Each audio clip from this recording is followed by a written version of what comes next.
Class 12 এর P block chapter থেকে নাইট্রোজেনের অক্সাইডগুলির গঠন নিয়ে আজকে আলোচনা করব। নাইট্রোজেনের এই অক্সাইডগুলি নিয়ে আরেকটি ভিডিও আমি এর আগে আপলোড করেছি, তার লিংক আমি ডেসক্রিপশন বক্সে দিয়ে দেবো, সেখান থেকে তোমরা চেক করে নিও। প্রথমে দেখব নাইট্রাস অক্সাইডের গঠন। নাইট্রাস অক্সাইডের একটি অণু দুটি নাইট্রোজেন পরমাণু এবং একটি অক্সিজেন পরমাণু নিয়ে গঠিত হয়েছে। আর এই অণুর মধ্যে নাইট্রোজেনের মানে একটি নাইট্রোজেন পরমাণুর জারণ সংখ্যা হচ্ছে +1। এবার দেখব এর লুইস স্ট্রাকচার বা লুইস গঠন, যেটা আমরা শুধু বন্ধন এবং ইলেকট্রন ডট দিয়ে এঁকেছি। প্রথমে মধ্যবর্তী কেন্দ্রীয় নাইট্রোজেন পরমাণু প্রান্তীয় নাইট্রোজেন পরমাণুর সাথে 3টে বন্ধন গঠন করেছে সমযোজী প্রকৃতির, আর একটি অসমযোজী বন্ধন তৈরি করেছে অক্সিজেনের সাথে। নাইট্রোজেন পরমাণুর যোজ্যতা কক্ষে 5টি ইলেকট্রন থাকে। এখানে যে প্রান্তীয় নাইট্রোজেন পরমাণুটি রয়েছে সেটি ওই 5টি যোজ্যতা ইলেকট্রনের মধ্যে 3টি দিয়ে সমযোজী বন্ধন গঠন করেছে, আর 2টি রয়ে গেছে নিঃসঙ্গ জোড় হিসেবে। আর মধ্যভাগের কেন্দ্রীয় নাইট্রোজেন পরমাণু 3টি সমযোজী বন্ধন তৈরি করেছে 3টি ইলেকট্রন ব্যবহার করে, আর বাকি যে এক জোড়া ইলেকট্রন মানে 2টি ইলেকট্রন রয়েছে সেটা সম্পূর্ণরূপে অসমযোজী বন্ধনের মাধ্যমে দান করেছে অক্সিজেনকে। তাহলে এই মধ্যভাগের কেন্দ্রীয় নাইট্রোজেন পরমাণুতে 2টি ইলেকট্রন কম আছে, মানে ইলেকট্রন ঘাটতি দেখা দিয়েছে। আর অপরপক্ষে নাইট্রোজেন থেকে যে 2টো ইলেকট্রন অক্সিজেনে প্রাপ্ত করেছে অক্সিজেন পরমাণু, সেখান থেকে অক্সিজেন পরমাণুতে ইলেকট্রনের আধিক্য ঘটেছে। তাই যদি আমরা ফর্মাল চার্জ দিয়ে এই গঠনটাই আঁকতে চাই, তাহলে আমরা নাইট্রোজেনের মাথায় মানে কেন্দ্রীয় নাইট্রোজেন পরমাণুর মাথায় ইলেকট্রন ঘাটতিজনিত কারণে প্লাস চার্জ লিখব এবং অক্সিজেন পরমাণুতে ইলেকট্রনের আধিক্যের জন্য মাইনাস চার্জ দেব। তাহলে যদি নাইট্রাস অক্সাইডের গঠন মানে অণুর গঠন যদি আমরা ফর্মাল চার্জের সাহায্যে লিখি, তাহলে আমরা এই গঠনটা পাবো, যেখানে কেন্দ্রীয় পরমাণু মানে কেন্দ্রীয় নাইট্রোজেন পরমাণুর মাথায় প্লাস চার্জ এবং অক্সিজেনের মাথায় মাইনাস চার্জ রয়েছে। এবং এই দুটির যে কোনো একটি গঠনই পরীক্ষায় আসলে তোমরা লিখতে পারবে, দুটোই ভ্যালিড। আর এই নাইট্রাস অক্সাইডের আণবিক গঠন মানে যে স্ট্রাকচারটা পাওয়া যায় সেটা হচ্ছে রৈখিক। দেখব নাইট্রিক অক্সাইডের গঠন। নাইট্রিক অক্সাইডের একটি অণুতে একটি নাইট্রোজেন পরমাণু এবং একটি অক্সিজেন পরমাণু রয়েছে এবং এর মধ্যে নাইট্রোজেন পরমাণুর জারণ সংখ্যা হচ্ছে +2। এবার দেখব এর গঠন।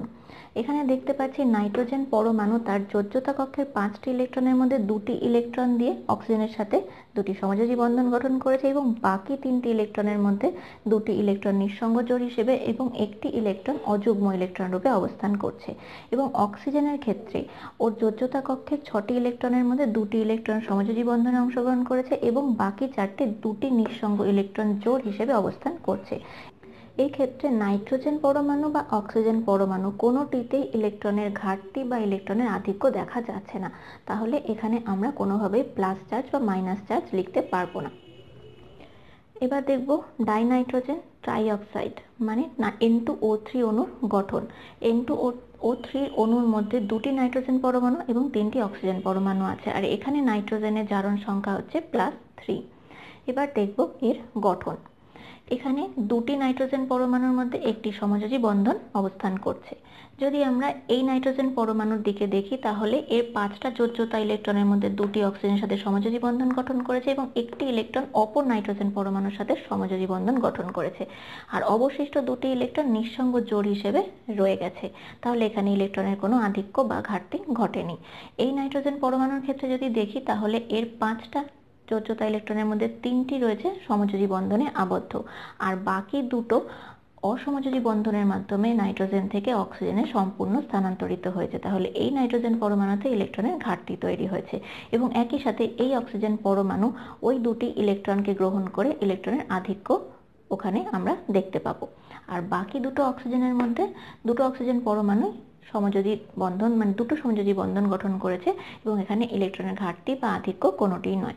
তাহলে যদি আমরা ফর্মাল চার্জ দিয়ে এই গঠনটিকে লিখতে চাই, তাহলে এই নাইট্রোজেনের মাথায় ইলেকট্রনের ঘাটতির জন্য আসবে প্লাস চার্জ, আর এখানে অক্সিজেনের মাথায় মাইনাস চার্জ আসবে ইলেকট্রনের আধিক্যের জন্য। ফর্মাল চার্জ দিয়ে যদি আমরা N2O3 মলিকিউলের বা অণুর গঠন আঁকতে চাই, তাহলে আমরা এটা পাবো এবং এই অণুর গঠন হচ্ছে সমতলীয়। এবার দেখব এর রেজোনেন্স গঠনগুলো। N2O3 অণুর এই দুটি সংস্পন্দন গঠন বা রেজোনেন্স গঠন সমতুল্য। এবার দেখব নাইট্রোজেন ডাইঅক্সাইড অণুর গঠন। নাইট্রোজেন ডাইঅক্সাইড অণুর মধ্যে একটি নাইট্রোজেন পরমাণু এবং দুটি অক্সিজেন পরমাণু রয়েছে, আর এখানে নাইট্রোজেন পরমাণুর জারণ সংখ্যা +4। এবার দেখব এদের মধ্যে বন্ধন কিরকম ভাবে গঠিত হয়েছে। এখানে যে নাইট্রোজেন পরমাণুটি রয়েছে তার 5টি যোজ্যতা ইলেকট্রনের মধ্যে 2টি যোজ্যতা ইলেকট্রন ব্যবহার করে একটি অক্সিজেন পরমাণুর সাথে 2টি সমযোজী বন্ধন গঠন করেছে, আর বাকি 3টে ইলেকট্রনের মধ্যে 2টি ইলেকট্রন জোড় হিসেবে অসমযোজী বন্ধনের মাধ্যমে অপর অক্সিজেনকে দান করেছে এবং একটি অবশিষ্ট ইলেকট্রন নাইট্রোজেনের মাথায় অযুগ্ম ইলেকট্রন রূপে উপস্থিত রয়েছে। আর এই অসমযোজী বন্ধনের জন্য, অর্থাৎ নাইট্রোজেনের এই ইলেকট্রন জোড় সম্পূর্ণরূপে অক্সিজেনকে প্রদান করার জন্য নাইট্রোজেন পরমাণুটিতে ইলেকট্রন ঘাটতি দেখা দিয়েছে, আর একই সাথে অক্সিজেন পরমাণুটিতে ইলেকট্রনের আধিক্য দেখা দিয়েছে। সেই জন্য নাইট্রোজেন পরমাণুটি ফর্মাল চার্জ হবে প্লাস আর অক্সিজেনের হবে মাইনাস, মানে -1 এবং +1। তাহলে ফর্মাল চার্জে লিখলে আমরা এই গঠনটি পাবো। এই দুটো গঠনই সমতুল্য। অযুগ্ম ইলেকট্রনের উপস্থিতির জন্য NO2 অণু সাধারণত ডাইমার রূপে অর্থাৎ N2O4 রূপে অবস্থান করে। দুটো NO2 অণু যুক্ত হয়ে একটি N2O4 ডাইমার গঠন করে, আর এই N2O4 এর গঠন ফর্মাল চার্জ দিয়ে আমি এখানে লিখেছি। N2O5 বা ডাইনাইট্রোজেন পেন্টাঅক্সাইডের গঠন নিয়ে এবার আলোচনা করব। N2O5 এর একটি অণুতে 2টি নাইট্রোজেন পরমাণু এবং 5টি অক্সিজেন পরমাণু রয়েছে এবং এখানে নাইট্রোজেন পরমাণুর জারণ সংখ্যা হচ্ছে +5। N2O5 অণুর মধ্যে 2টি নাইট্রোজেন পরমাণু পরস্পরের সাথে সরাসরি যুক্ত নেই। এখানে যদি আমরা বন্ধনগুলিকে আলোচনা করি তাহলে দেখব এই অক্সিজেন পরমাণু 2টি সমযোজী বন্ধন গঠন করেছে, অর্থাৎ এখানে এই অক্সিজেন পরমাণুতে কোনো ইলেকট্রনের ঘাটতি বা আধিক্য নেই। এই অক্সিজেন পরমাণু এবং এই অক্সিজেন পরমাণু দুটি করে সমযোজী বন্ধন গঠন করেছে, অর্থাৎ এই দুটোর ক্ষেত্রে মানে এই দুটো অক্সিজেন পরমাণুর ক্ষেত্রেও আমরা ইলেকট্রনের ঘাটতি বা আধিক্য দেখতে পাচ্ছি না। দুটি নাইট্রোজেন পরমাণুর ক্ষেত্রে আমরা দেখতে পাচ্ছি 3টে সমযোজী বন্ধন রয়েছে এবং একটি রয়েছে অসমযোজী বন্ধন। যেহেতু অসমযোজী বন্ধনের মাধ্যমে নাইট্রোজেন পরমাণু অক্সিজেন পরমাণুকে ইলেকট্রন জোড় প্রদান করেছে, তাই নাইট্রোজেন পরমাণু প্লাস চার্জ পাবে মানে +1, আর অক্সিজেন পাবে -1 ফর্মাল চার্জ। এক্ষেত্রে এই নাইট্রোজেন পরমাণু এবং এই অক্সিজেন পরমাণুর ক্ষেত্রেও ব্যাপারটা একই রকম। তাহলে এই গঠনটিকে মানে N2O5 অণুর গঠনটিকে এবার ফর্মাল চার্জ দিয়ে লিখব। ফর্মাল চার্জ দিয়ে N2O5 অণুর যদি আমরা গঠন লিখি তাহলে আমরা এই গঠনটি পাবো। আগের গঠনটি এবং এই গঠনটি দুটো সমতুল্য। আজকে এখানেই শেষ করছি। ভিডিওটি দেখার জন্য থ্যাংক ইউ।